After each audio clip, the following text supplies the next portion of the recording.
जय श्री कृष्ण। राधे राधे।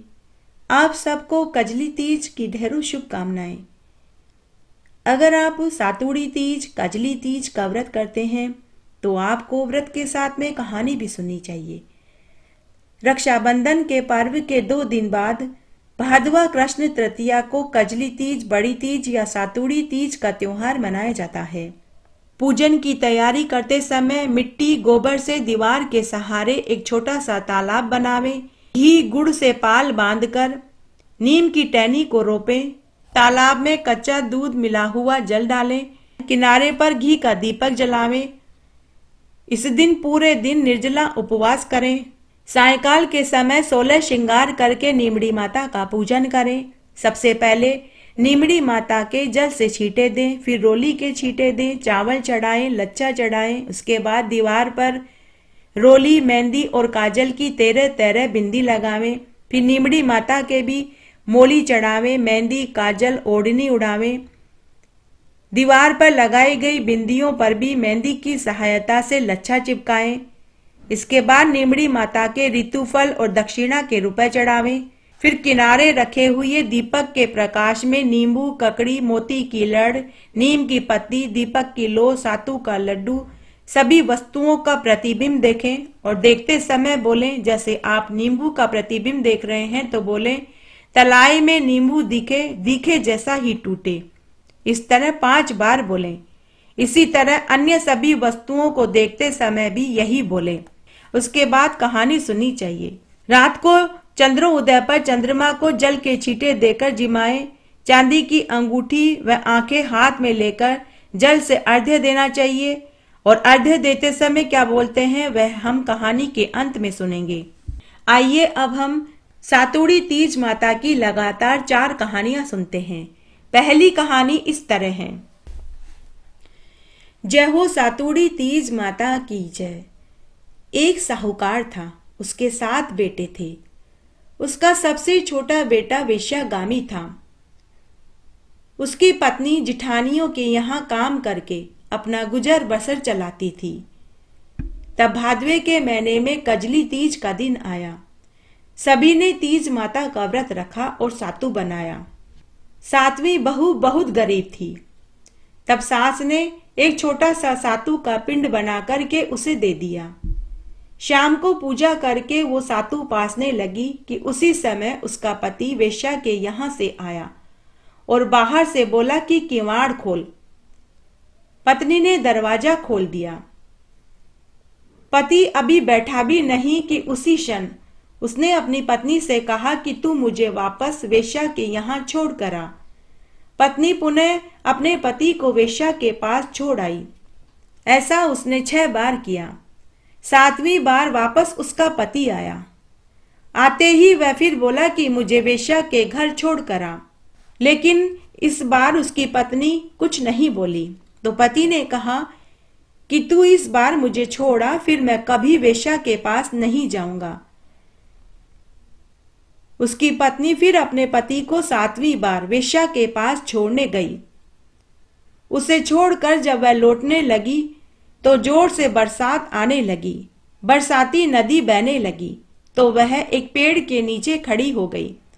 कुछ देर के बाद नदी से आवाज आई, आवतरी जावतरी दोना खोल के पी, पी प्यारी होवे।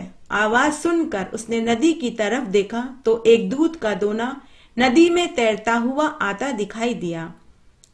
उसने दोना उठाया और 7 बार उसे पीकर दोने के 4 टुकड़े कर कर चारों दिशाओं में फेंक दिए। उधर तीज माता की कृपा से उस वेश्या का मन बदल गया। उसने अपना सारा धन साहूकार के 7वें बेटे को दे दिया और सदा सदा के लिए वह काशी चली गई। पति सारा धन लेकर घर आया और बाहर से पत्नी को आवाज लगाने लगा कि दरवाजा खोल। भीतर से पत्नी ने कहा कि मैं दरवाजा नहीं खोलूंगी। बाहर से पति ने कहा कि मैं अब वापस कभी वेश्या के नहीं जाऊंगा, हम दोनों मिलकर सातु पासेंगे। लेकिन उसकी पत्नी को विश्वास नहीं हुआ। उसने भीतर से ही अपने पति से कहा कि पहले आप मुझे वचन दीजिए कि फिर कभी आप वेश्या के पास नहीं जाओगे। पति ने अपनी पत्नी को वचन दे दिया तो पत्नी ने झट से दरवाजा खोल दिया और उसने देखा कि उसका पति खूब सारे गहने की पोटली लेकर खड़ा है। पति ने सारे कपड़े और गहने की पोटली अपनी पत्नी को दे दिया और कहा कि यह सब कुछ तेरा है। फिर दोनों ने बैठकर सातू पासा। सुबह जब जेठानियों के यहाँ वह काम करने नहीं गई तो बच्चे काकी को काम के लिए बुलाने आए। तो काकी ने जेठानियों के बच्चों से कहा कि बच्चों, मुझ पर तो तीज माता की कृपा हुई है, इसलिए मैं अब आज से काम पर नहीं आऊंगी। बच्चों ने जाकर अपनी माँ को बताया कि माँ, आज से काकी काम पर नहीं आएगी। काकी ने तो बहुत नए नए कपड़े और गहने पहन रखे हैं और काका भी घर पर हैं। दोनों हंस हंस कर बातें कर रहे हैं। हे तीज माता, जैसे आप साहूकार की 7वीं बहू पर प्रसन्न हुई वैसे सब पर होना। जैसे आपने उसके सारे दुख दूर करे, पति पत्नी का दाम्पत्य जीवन सुख में बना दिया, वैसा सबका बनाना। कहानी कहने वाले का, सुनने वाले का और हुक्कारा भरने वाले का। आइए अब हम सातुड़ी तीज की दूसरी कहानी सुनते हैं।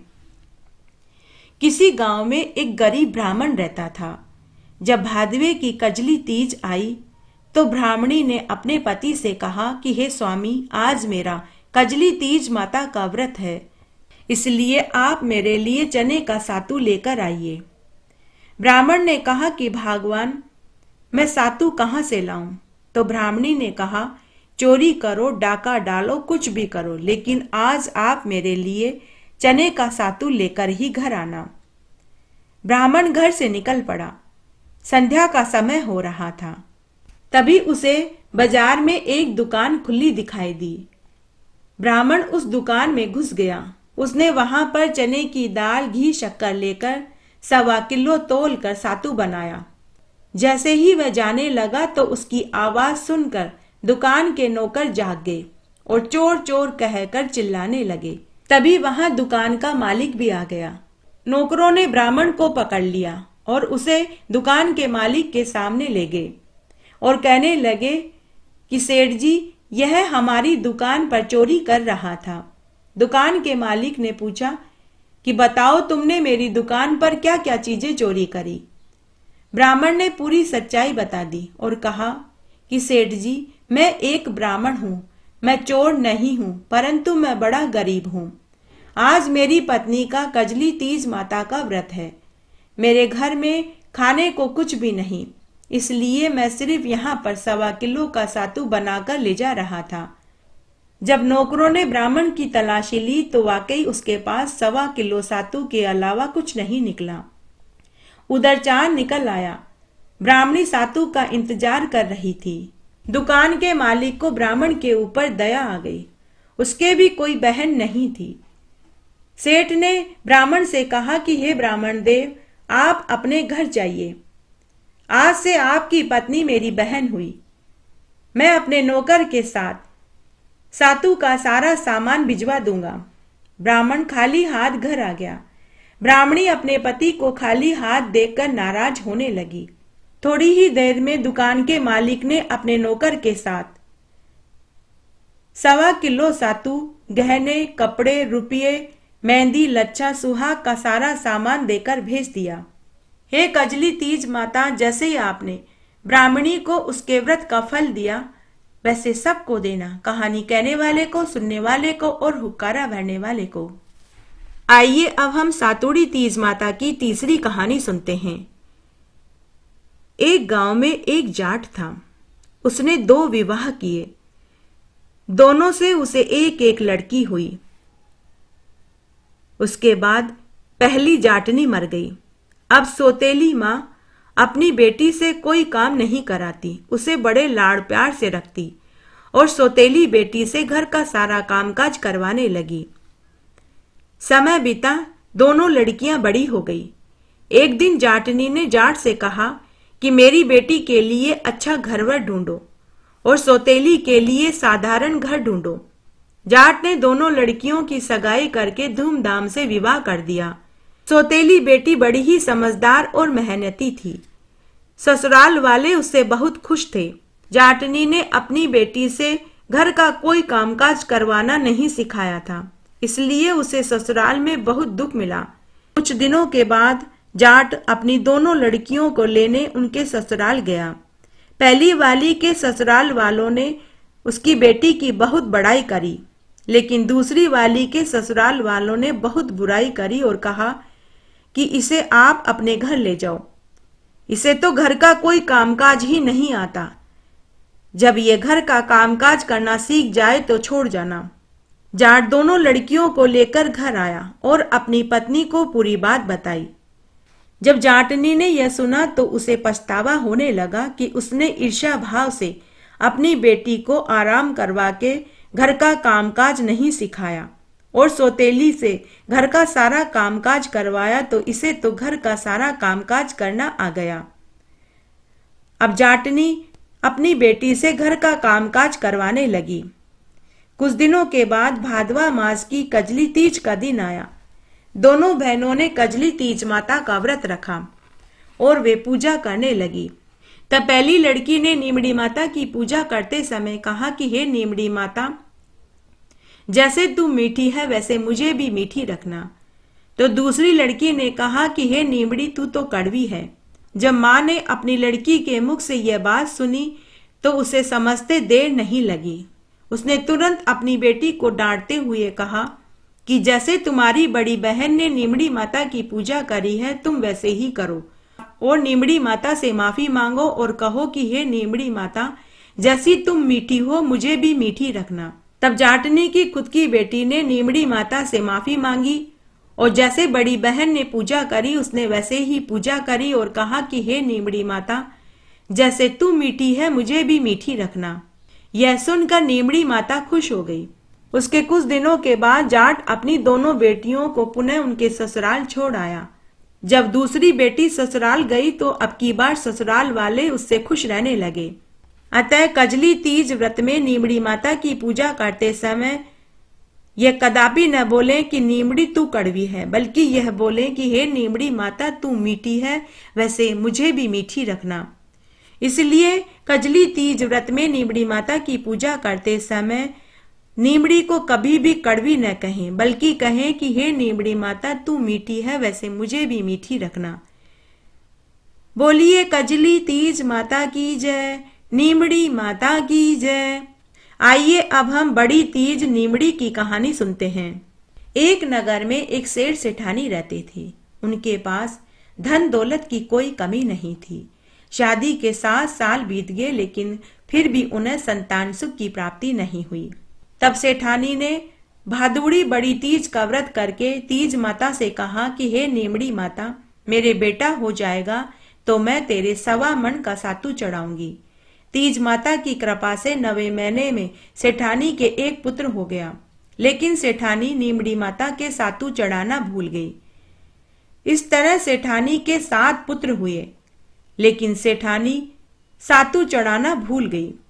जब पहला बेटा विवाह योग्य हुआ और लड़के का विवाह हुआ तो पहले दिन सुहाग रात को सोया तो आधी रात को लड़के को सांप ने आकर डस लिया और वह मर गया।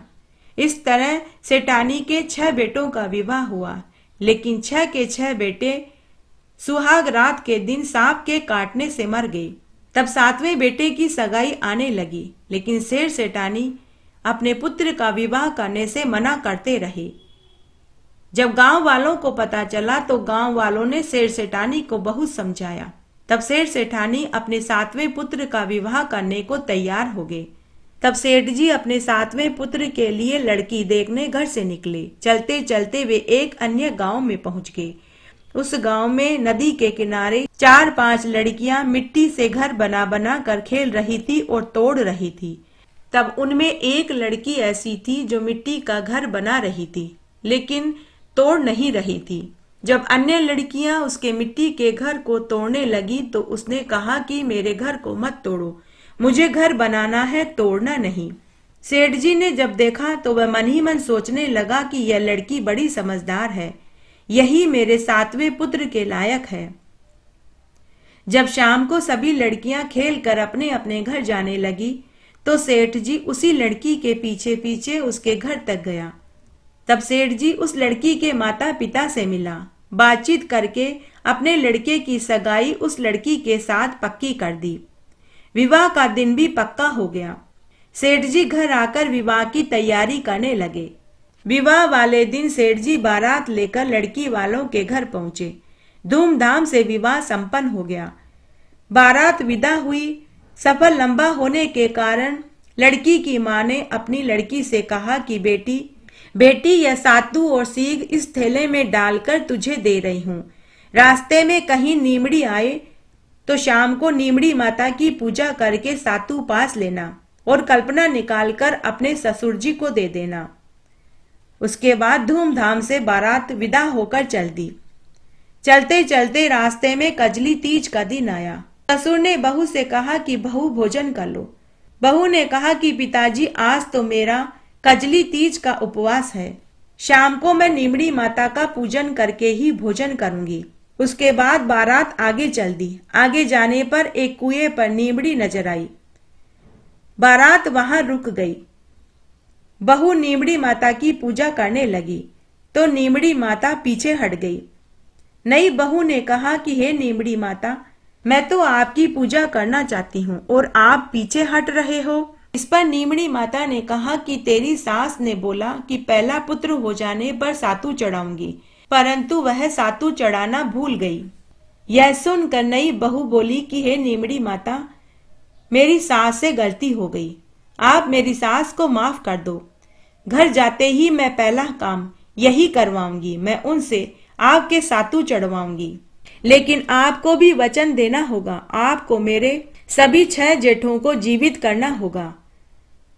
तब नीमड़ी माता ने वचन दे दिया। उसके बाद नई बहू ने नीमड़ी माता का पूजन किया, चंद्रमा को अर्घ्य दिया, सातू पासा और अपने ससुर को कल्पना दे दिया। उसके बाद उसने व्रत खोला और रात्रि में सभी वहीं सो गए। प्रातः होते ही बारात अपने नगर को लौट आई। बहू ने ससुराल के घर में प्रवेश किया। उसके प्रवेश करते ही उसके सभी 6 जेठ जीवित हो गए। यह देखकर सभी आश्चर्य में पड़ गए। तब सभी ने गाजे बाजे के साथ बहू को और उसके 6 जेठों को घर के भीतर लिया। सास बहू के पैर पड़ने लगी और बोली कि बहू, तू तो बड़ी ही बड़भागी है, तेरे भाग्य से मेरे मरे हुए 6 पुत्र जीवित हो गए। तब बहू ने अपनी सास को उनकी बोलारी याद दिलवाई और कहा कि सासू माँ, आपने पहला पुत्र होने पर नीमड़ी माता के सातू चढ़ाने का बोला था, लेकिन आपने बोलारी पूरी नहीं करी। यह सुनते ही सासू को अपनी बोली हुई बोलारी याद आ गई।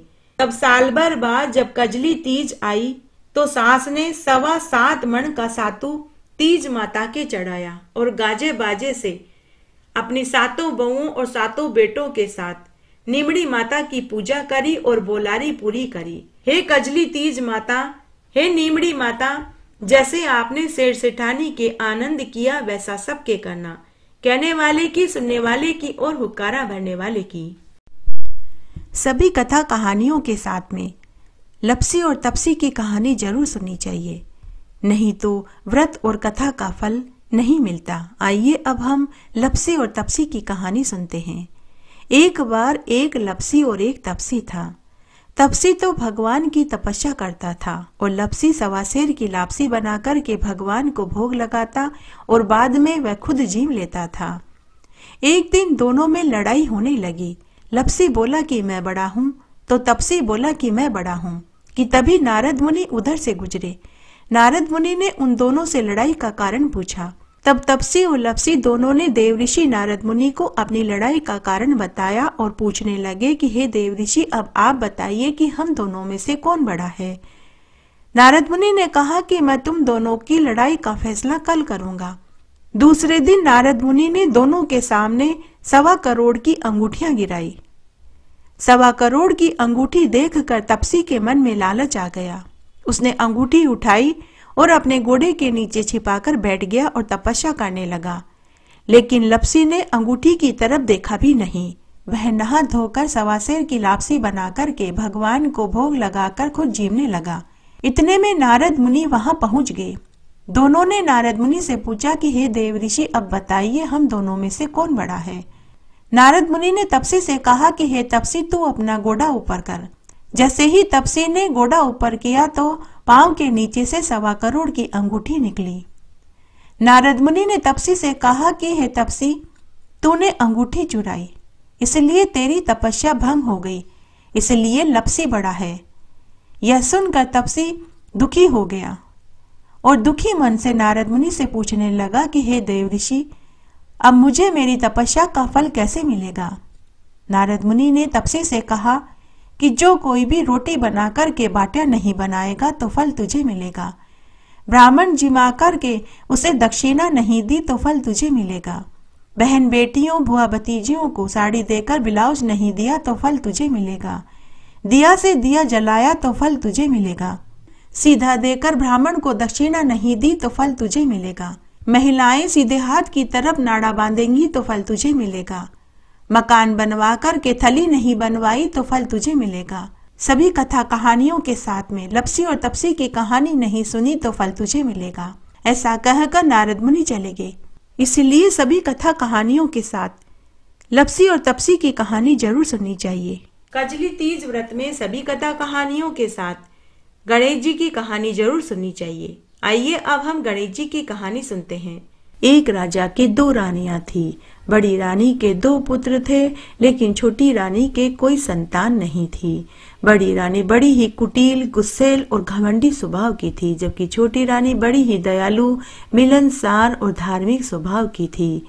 छोटी रानी गणेश भगवान की परम भक्त थी। वह हर बुधवार का व्रत करती थी और गणेश जी का पूजन किया करती थी।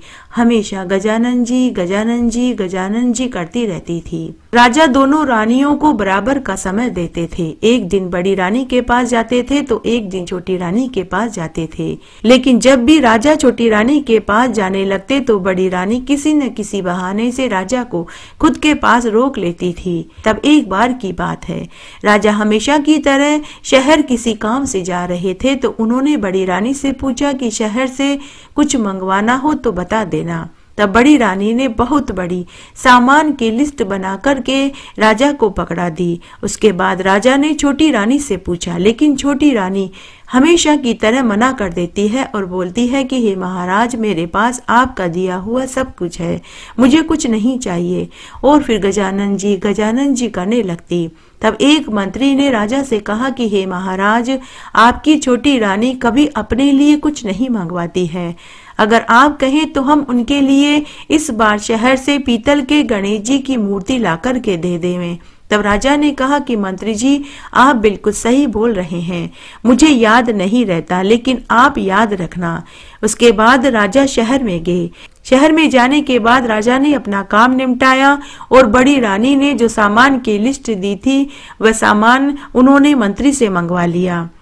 लेकिन छोटी रानी के लिए गणेश जी की मूर्ति लेना राजा भी भूल गए और मंत्री भी भूल गए और वे अपने राज्य की ओर लौटने लगे। अभी वे आधे रास्ते में ही लौटे थे कि मंत्री को गणेश जी की मूर्ति लेने वाली बात याद आई। मंत्री ने राजा से कहा कि हे महाराज, मुझे माफ करना, लेकिन हम तो छोटी रानी के लिए गणेश जी की मूर्ति लेना ही भूल गए हैं। तभी अचानक सड़क के दूसरी तरफ उन्हें एक मूर्ति बेचने वाला दिखाई दिया। उसके पास सभी देवी देवताओं की भगवान की मूर्तियां थी। राजा और मंत्री की नजर उस मूर्ति बेचने वाले के ऊपर पड़ी।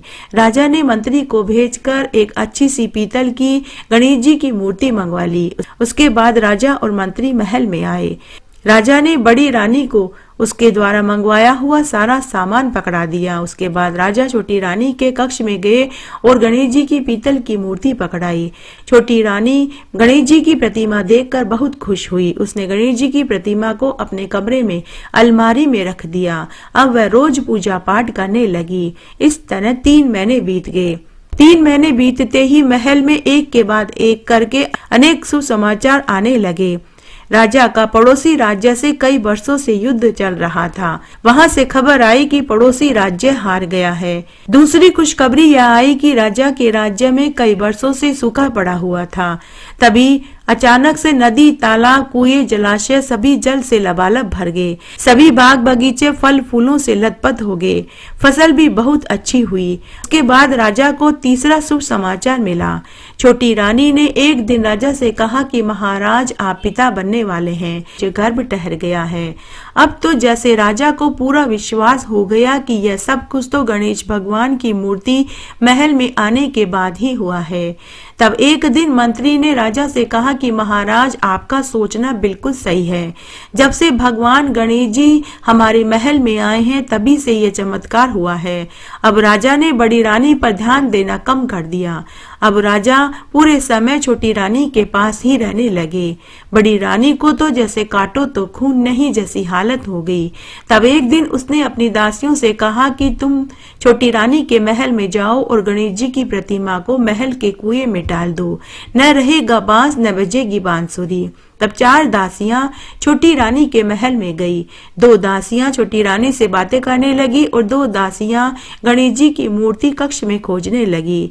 तभी उन्हें मूर्ति दिखाएगी। तब एक दासी ने मूर्ति ओढ़नी में छुपाई और ले जाकर महल के कुएं में गिरा दिया।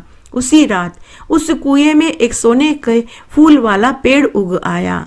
सुबह सभी ने उस सोने के फूल को पेड़ पर देखा तो हर कोई उस फूल को लेना चाहता था, लेकिन जो भी उस फूल को लेने के लिए हाथ बढ़ाता तो फूल और ऊपर हो जाता। यह देखकर सभी दरबारी, मंत्री, बड़ी रानी, दास दासियां, राजा सभी उस फूल को लेने के लिए वहां पहुंचे, लेकिन वह फूल किसी के भी हाथ में नहीं आया।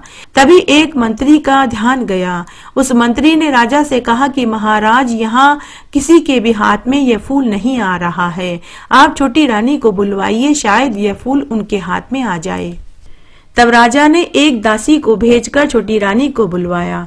छोटी रानी वहां आई। उसने आते ही कुएं के पास अपनी झोली फैला दी तो अद्भुत आश्चर्यजनक चमत्कार हुआ। वह सोने का फूल खुद टूटकर रानी की झोली में गिर गया और सोने के गणेश जी की प्रतिमा में बदल गया। यह प्रतिमा हूबहू वैसे ही लग रही थी जैसी राजा शहर से लेकर के आए थे। राजा को और मंत्री को महान आश्चर्य हुआ। राजा ने छोटी रानी से पूछा कि हे रानी, यह कैसे हुआ? यह मूर्ति तो पहले पीतल की थी, अब यह सोने की मूर्ति में कैसे बदल गई और ये कुएं में कैसे आई? लेकिन छोटी रानी को कोई जवाब देते नहीं बना। तभी बड़ी रानी और बड़ी रानी की दासियां वहां खड़ी डर के मारे थर थर कांप रही थी। तभी वहां आकाशवाणी हुई। भगवान गणेश जी बोले कि हे राजा, यह बात तुम अपनी बड़ी रानी और उसकी दासियों से पूछो। राजा ने बड़ी रानी और उसकी दासियों से पूछा, लेकिन वे कुछ नहीं बोली, केवल आंखें नीचे करके हाथ जोड़कर खड़ी रही। तभी फिर से आकाशवाणी हुई। गणेश भगवान बोले कि आप सब इस कुएं के जल में झांक करके देखो, सब पता चल जाएगा। तब राजा, मंत्री, दरबारी सभी कुएं के पानी में झांक कर देखने लगे तो वह पूरा घटनाक्रम जो बड़ी रानी ने दासियों से कहा। फिर दासियां छोटी रानी के महल में गई, मूर्ति चोरी करी और मूर्ति को लाकर कुएं में डाला। वह दृश्य कुएं के पानी में साफ साफ दिखाई देने लगा।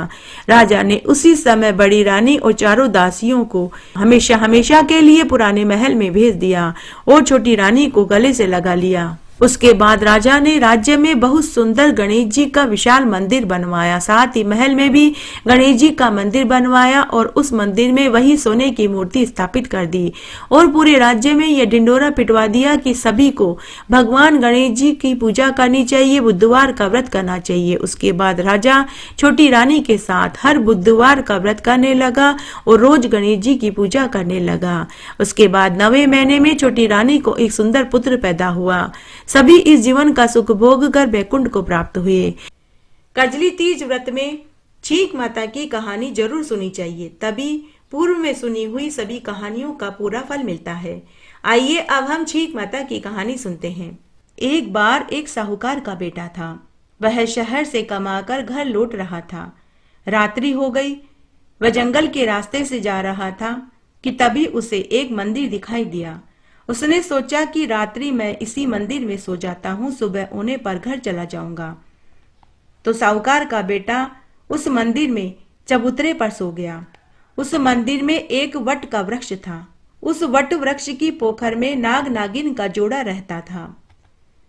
नाग को साहूकार के ऊपर दया आ गई। वह पूरी रात साहूकार के पुत्र की रखवाली करता रहा, क्योंकि उस जंगल में अनेक जंगली पशु थे। वे कभी भी आकर उस साहूकार के पुत्र को खा सकते थे। इसलिए नाग पूरी रात जागकर साहूकार के पुत्र की रखवाली कर रहा था। सुबह जब साहूकार का बेटा सोकर उठा तो उसने नाग को उसकी रखवाली करते हुए देखा। साहूकार को नाग के ऊपर दया आ गई। साहूकार ने वहीं एक ग्वाले से दूध लेकर नाग को पिला दिया। तब नाग ने नागिन से कहा कि तू यहीं रह, मैं डस कर आता हूं। नागिन बोली कि मैं भी आपके साथ चलूंगी। लेकिन नाग ने कहा कि तू कहां मेरे साथ इधर उधर भटकती रहेगी, तू यहीं बिल में आराम कर, मैं तेरे हिस्से का भोजन यहीं ले आऊंगा। नागिन बोली कि अच्छा, अगर आप जाना ही चाहते हो तो चले जाइए, लेकिन आप लक्ष्मण रेखा खींच कर जाइए, ताकि कोई छोटे मोटे सांप बिच्छू गोयरे आकर मेरे साथ हंसी मजाक न करें, क्योंकि मुझे फालतू के हंसी मजाक करना पसंद नहीं। आपके जाने के बाद वे सभी आकर मुझे तंग करते हैं। तब सांप ने अपनी पूंछ से वहां एक लक्ष्मण रेखा खींच दी और चला गया। साहूकार का बेटा पेड़ के पीछे खड़ा नाग नागिन की सारी बातें सुन रहा था। अभी नाग ज्यादा दूर भी नहीं गया था कि तभी वहां खूब सारे छोटे मोटे सांप बिच्छू गोयरे नागिन के पास आए। सभी सांप बिच्छू गोयरे लक्ष्मण रेखा देखकर दूर खड़े हो गए। तब नागिन खुद लक्ष्मण रेखा पार करके बाहर आ गई और उनके साथ हंसी ठिठोली करने लगी। साहूकार के पुत्र को यह बात पसंद नहीं आई। उसने सोचा कि अभी तो यह नाग से कह रही थी कि इसे हंसी मजाक पसंद नहीं, और अब यह खुद लक्ष्मण रेखा पार करके इनके साथ हंसी ठिठोली कर रही है। तो उसने 7 छोटे छोटे पत्थर उठाए और उस नागिन को पत्थर की मारकर घर आ गया। उधर नाग के वापस आते ही नागिन को भवन में बैठी मिली।